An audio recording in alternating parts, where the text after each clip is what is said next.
आप सभी का हार्दिक रूप से स्वागत करता हूं।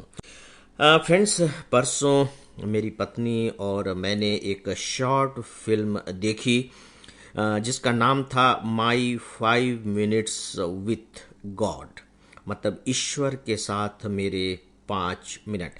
आप लोगों को मालूम होगा कि आजकल short film, short movie, pocket movie बहुत ज़्यादा बनने लगी हैं और ये बाकायदे आप जो यूट्यूब है, नेटफ्लिक्स है, इन पर जाकर देख सकते हैं। तो फिलहाल यूं कह लीजिए कि शाम का थोड़ा बहुत समय हम लोग इनके साथ बिता रहे हैं और वहाँ बहुत ही खूबसूरत छोटी छोटी कहानियों से सजी धजी और बहुत ही वेल डायरेक्टेड फिल्म देखने को मिल जाती हैं। दोस्तों, ये जो माई 5 मिनट्स विथ गॉड मूवी है, ये बहुत छोटी है, लगभग 12-13 मिनट की ही फिल्म है। और इसमें कुछ नहीं होता, ये है कि एक बच्चा है, फिर वो पढ़ाई में लगता है, पढ़ाई लगने के बाद फिर वो नौकरी करने लगता है और इसके बाद वो डेथ बेड पर पहुंच जाता है। उस समय उसकी उम्र लगभग 60-62 साल की होती है। तो वो मृत्यु के करीब ही है और बिस्तर पर लेटा हुआ है और ऐसे समय में ही उसकी चेतना या आत्मा, जो भी कह लीजिए, वो ईश्वर के पास पहुंच जाती है और 5 मिनट तक फिर वह ईश्वर से बातचीत करता है। ये जो आत्मा है, यह बातचीत करती है, राइट? तो वही है माई 5 मिनट्स विथ गॉड। हालांकि मूवी 12-13 मिनट की है। उसमें मित्रों, वह प्रश्न करता है ईश्वर से कि तुमने ये दुनिया बनाई क्यों। देखिए, मैं उन प्रश्न और उत्तर पर नहीं जा रहा हूं, मेरा मकसद कुछ दूसरा ही है। तुमने ये दुनिया बनाई क्यों? फिर वो अपने बारे में भी बीच बीच में सोचता है, बिल्कुल अपने पास्ट में जाकर के, कि कैसे लगातार उसके पेरेंट्स उसे कहते हैं कि तुम्हें पढ़ना है, पढ़ना है, रात दिन पढ़ने में लगा रहता है। लेकिन जो सबसे ज्यादा चौंकाने वाली बात मुझे इसमें लगी कि यह जो व्यक्ति है, यह इंजीनियर है। इंजीनियर है। फिर मेरा दिमाग कौन था कि ज्यादातर आजकल जीवन को लेकर के जो बातें की जा रही हैं और खासकर यंग जनरेशन के बारे में, उसमें कहीं ऐसा तो नहीं कि इंजीनियर्स को ही ज्यादा दिखाया जा रहा है। 5 मिनट्स विद गॉड का जो हीरो है वह इंजीनियर है। फिर मुझे अचानक याद आया, 3 इडियट्स मूवी आप लोगों ने भी शायद देखी हो, नहीं तो सुनी जरूर होगी। बहुत ही खूबसूरत मूवी है। अगर नहीं देखी हो तो प्लीज समय निकाल करके देखें, आपको बहुत इंस्पायरिंग मूवी लगेगी। उसमें भी जो सवाल उठाया गया है कि स्टूडेंट है, वो बेसिकली बनना तो चाहता है फोटोग्राफर, लेकिन उसके पिताजी जबरदस्ती उसे इंजीनियर बना देते हैं। वहां भी वो इंजीनियर है। कल हम लोगों ने फिर एक मूवी देखी, नाम मुझे ध्यान नहीं आ रहा है। वो इंजीनियर है और गोवा जा रहा है और बाकायदे फ्लाइट में बैठे हुए भी अपने प्रेजेंटेशन पर काम कर रहा है। वह भी इंजीनियर है और बाद में वह त्यागपत्र दे करके फिर अपने इंटरेस्ट की चीज में लग जाता है। फिर मुझे अचानक ध्यान आया कि 2 साल पहले भोपाल के एक कार्यक्रम में 3 लोग स्टेज पर बैठे हुए थे। उसमें तापसी पन्नू जी भी थी और उस समय उनकी फिल्म शायद मुल्क फिल्म आई थी, उसी के प्रचार के तहत वो आए हुए थे। तापसी पन्नू बैठी हुई थी। उस फिल्म के जो डायरेक्टर हैं वो स्टेज पर बैठे हुए थे और उसके साथ ही जिन्हें तापसी पन्नू जी और डायरेक्टर से बात करनी थी वो बैठी हुई थी। 3 लोग बैठे हुए थे स्टेज पर और आश्चर्य की बात यह थी कि ये तीनों के तीनों इंजीनियरिंग बैकग्राउंड से थे। तीनों इंजीनियरिंग बैकग्राउंड से हैं और तीनों अब क्या कर रहे हैं इंजीनियरिंग करने के बाद, वो स्टेज पर बहुत स्पष्ट रूप से दिखाई दे रहा था। सुशांत राजपूत ने इंजीनियरिंग की ही पढ़ाई कुछ सालों तक की और इसके बाद वो फिर एक्टिंग में चले गए, कला के क्षेत्र में चले गए।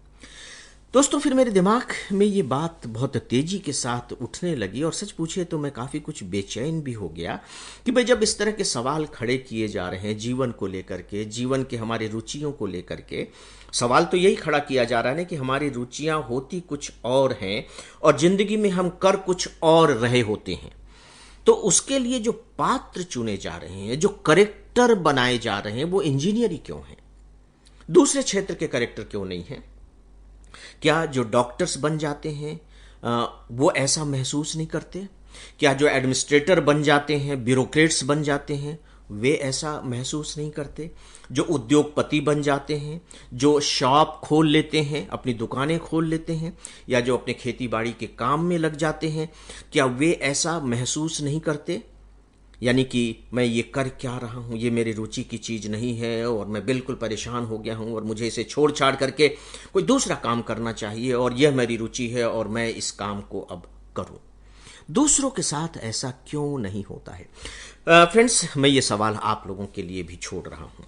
सवाल छोड़ रहा हूं, मेरे कहने का मतलब है कि आप सब भी इस पर विचार करें कि जब भी इस तरह के कैरेक्टर की जरूरत पड़ती है किसी भी कहानीकार को, तो वह इंजीनियरिंग से ही क्यों कैरेक्टर उठाता है।